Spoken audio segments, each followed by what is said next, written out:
안녕하세요. 김태현의 현명한 투자자 방송 시작하겠습니다. 본 영상에 다룬 내용은 투자 권유가 아니며 각 개인의 투자 판단에 대한 책임을 지지 않습니다. 별도 SNS 채널 가입을 유도하거나 투자 권유 및 유료 리딩 서비스를 홍보하는 불법 사칭 계정에 유의하시기 바랍니다. 자, 오늘은 KT에 대해서 좀 말씀을 드리겠습니다. KT는 대표적인 기간 통신망 회사죠.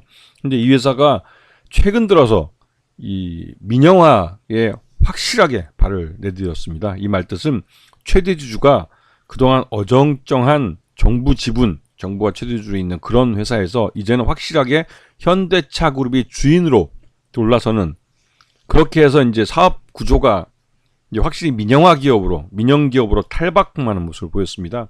현대차와 기아도 현대차그룹도 이런 통신망 회사를 필요로 한 이유는 앞으로 자율주행 자동차가 되는데 이런 관제를 할 수 있는, 정보 데이터를 관제할 수 있는 그런 통신 서비스 업체가 필요했던 것이죠. 이게 서로가 그러면서 또 이제 현대차그룹은 이 최대주주의 구조조정, 즉 구조조정보다는 이제 사업 구조조정이죠. 지배구조 개편을 하기 위해서 든든한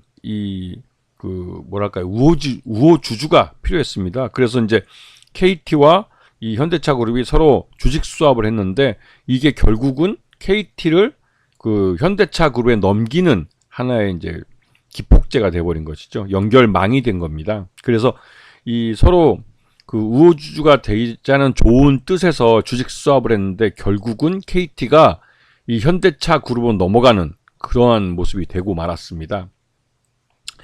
지금 현재 KT 같은 경우는 각 분기별로 실적이 꾸준히 안정적으로 나타나고 있습니다. 특히 ICT 주력 사업에서 KT는 너무나 안정된 실적이 그냥 몇 년째 그대로 가고 있는, 즉 발전도 또 후퇴도 없이 그냥 그대로 가고 있는 그런 모습을 하고 있습니다.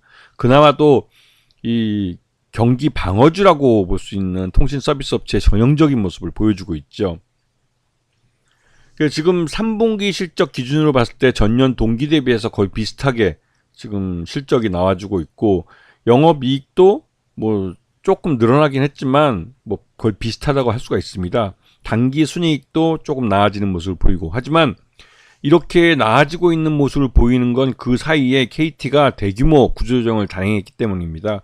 과거 정부의 기간통신망으로서 정부의 이제 국가 공기업 같은 형태를 때 벌어졌던 과거 부실들은 요번에 현대차로 경영권이 넘어가는 그 과정에서 대부분 다 정리됐습니다. 그리고 인력 구조조정에 대해 대규모로 단행하면서 인력에 대해서 좀 더 타이트하게 가져가는 모습을 보였죠. 그렇게 하면서 수익성을 빠르게 개선하고 있습니다. 그리고 지금 현재 최대주주는 현대차가 4%, 그다음에 모비스가 3%대에서 둘이 합쳐 8% 정도의 지분을 갖고 최대주주로 올라서 있는데요. 2위로 지금 국민연금이 2대주주로 7.57%를 갖고 있고, 신한은행이 5.7%, 그다음에 외국계 기업이 한 5%씩 해서 이 지분 구조가 좀 많이 흩어져 있는 상황이긴 하죠. 그리고 지금 보시게 되면 이 외국계인 티로 프라이스 어소시에이트라는 데가 그래도 최근 들어서 지분을 단순 투자로 좀 5.01%에서 5.09%로 늘어난 모습을 보이고 있고요. 그다음에 이 최대주주 지분이 바뀌게 된 것은 아까 앞에 잠깐 말씀드렸지만 현대차 그룹과 KT가 지분을 맞교환하면서 서로 이제 흑기사, 그러니까 백기사가 서로 대주면서, 또 한편으로 이 현대차가 추진하고 있는 이 모빌리티 사업, 지금 현대차 그룹 자체는 그냥 자동차 회사에서 이제 모든 모빌리티의 회사로 이제 전환을 하려고 사업 구조조정을 하고 있습니다. 그런 와중에 이 모빌리티가 자율주행 같은 첨단 기술, 최근 이제 가장 진보된 기술이죠. 자율주행으로 넘어가기 위해서는 이 통신망이 필요한 겁니다.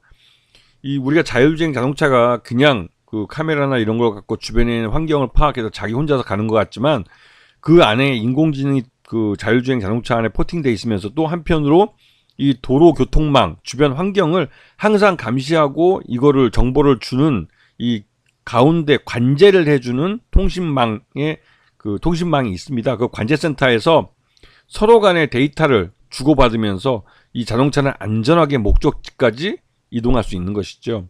지금 현재는 도로상에서 인간과 이 자율주행차가 함께 주행을 하는 그런 시대가 과도기적으로 존재하고, 그리고 한 세대 정도 지나가면 이제 인간이 운전하는 그 자동차는 모두 도태되고 자율주행 자동차만 남게 되는 것이죠.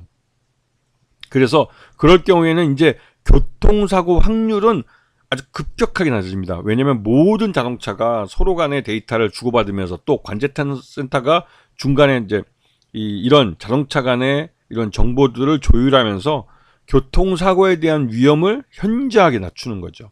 이제는 자동차의 자율주행차 같은 경우는 타자마자 내가 목적지만 기록하면 그 자동차 이동하는 동안 그 자동차 안에서 나는 내 일을 하고 있고 자동차가 나를 목적지로 데려다 놓고 난 내리면 그 자동차 모빌리티를 이용한 목적을 달성한 거기 때문에 그 다음에 그 자동차는 지가 알아서 주차하든 다음 이용자를 해서 넘어가든 그렇게 이제 다음 목적지를 향해서 이제 지 혼자 이동을 하는 것이죠.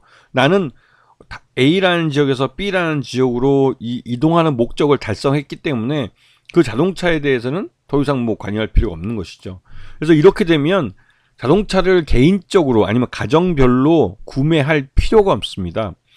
자동차의 목적은 A라는 지역에서 B라는 지역으로 내가 이동하고 싶어하는 그 목적을 달성하는 데 필요한 수단인데 온전히 그런 수단으로 이용되는 것이죠. 물론 무슨 자동차 브랜드가 있어가지고 그 자동차를 소유하고 싶어하는 욕구, 이런 것들은 인간의 욕망이기 때문에 그러한 그 소유욕이 하루 한순간에 없어진다고 보기는 어렵습니다. 근데 이런 것들이 이제 장기간에 걸쳐서 점점 이제 사라지게 되겠죠. 이런 자동차를 소유한다는 것은 굉장히 부자들의 그 사적인 취미가 될 가능성이 큽니다. Anyway, 지금 KT라는 기간 통신망을 필요로 하는 것은 현대차가 그러한 모빌리티 회사로의 전환을 목적으로 하고 있기 때문에 그러한 이런 KT라는 전국 단위 통신망을 갖고 있는 기업을 필요로 하는 것이죠. 그래서 현대차가 과감하게 KT를 주식수합이라는 형태를 통해서 적은 비용으로 인수를 한 겁니다. KT라는 업체가 그래도 1년에 그 매출액이 얼만데 겨우 7,500억이라는 돈, 1조도 안 되는 돈을 갖고 KT를 인수한 거예요. 이거는 지난번에 보시게 되면 그 현대차 그룹이 그 미국의 보스턴 다이내믹이라는 회사를 그 일본 그 손정희의 소프트뱅크로부터 인수할 때 거의 1조 원 정도를 줬습니다. 그때 정의선 회장도 약 한 2천억이라는 개인 사재를 투자하기도 했죠. 근데 그 보스턴 다이내믹스는 매출액이 1,000억도 안 되는 회사였어요. 그 1,000억도 안 되는 회사를 인수하는데 1조를 줬는데 KT 같이 벌써 매출 규모도 이게 얼만데 그리고 매년 그 1조 이상 영업이익을 달성시켜주는 그런 회사인데 이 회사의 경영권을 가져가는데 7,500억 원밖에 내지 않았다는 건, 그것도 주식 수합이라고 그러면 회사 외로 그 자금 유출이 없이 인수한 거라 거의 거저먹은 거나 마찬가지입니다. 이거는 KT가 아니라 현대차 그 주주들에게는 굉장히 뭐 말 그대로 이제 자다가 그 뭐 뭘 얻은 격이죠, 진짜. 그래서 이 현대차 그룹과 모비스가 이제 결국은 현대차 그룹의 지주회사 역할을 하는데 이 두 회사의 지분을 합쳐서 이 KT의 경영권을 가져가게 되고 최대 주주가 되는 겁니다. 그리고 이 KT는 향후 현대차 그룹이 추진하는 그 모빌리티 사업의 핵심적인 자회사가 되고, 그러한 면에서 KT의 수익성도 새로운 지금처럼 이제 거의 뭐 그 멈춰버린 화석화되는 회사가 아니라 뭔가 성장성을 가져올 수 있는 회사로 한 단계 업그레이드가 되는 것이죠.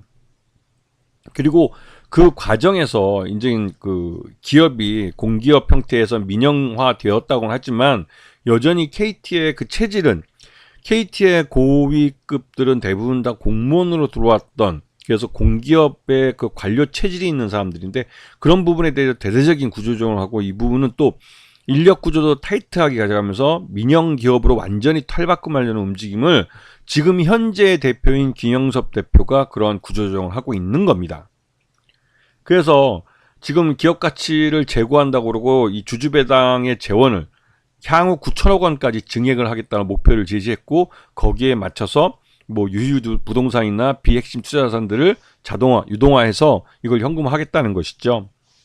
자, 그리고 그러면서 KT는 최근 들어서 꾸준히 주가가 우상향하면서 오르고 있습니다. 최근 이제 구조조정에 대한 여러 가지 이런 그 내부적인 반발 때문에 주가가 좀 급락하기도 했지만 결국은 KT가 가야 할 길을 가고 있는 것이고, 그에 따라서 KT의 3분기의 실적 기준으로 봤을 때 적정 주가 63,000원 정도 나오기 때문에 지금 현재 구조조정에 대한 불확실성만 제대로 잘 정리되고 이 부분만 깨끗하게 씻어낸다면 KT는 결국은 기업 가치를 반영하는 주가 흐름을 나타낼 가능성이 커요. 그래서 3분기 실적 기준으로 봤을 때 63,000원 정도 되기 때문에 추가적인 주가 상승이 나타날 가능성이 크다고 보여집니다. 물론 중간에 이런 구조조정에 대한 반발이 심해서 내부적으로 이런 노사 문제가 이슈화되고 그러면 그에 대한 주가 발목 잡기가 나타날 수는 있습니다. 하지만 지금 전반적으로 이루어지는 모습을 봤을 때 KT는 안정적인 이 민영화 과정을 거치고 있다고 봐도 과언이 아닌 것 같습니다. 자, 오늘 방송 여기서 마치겠습니다. 감사합니다.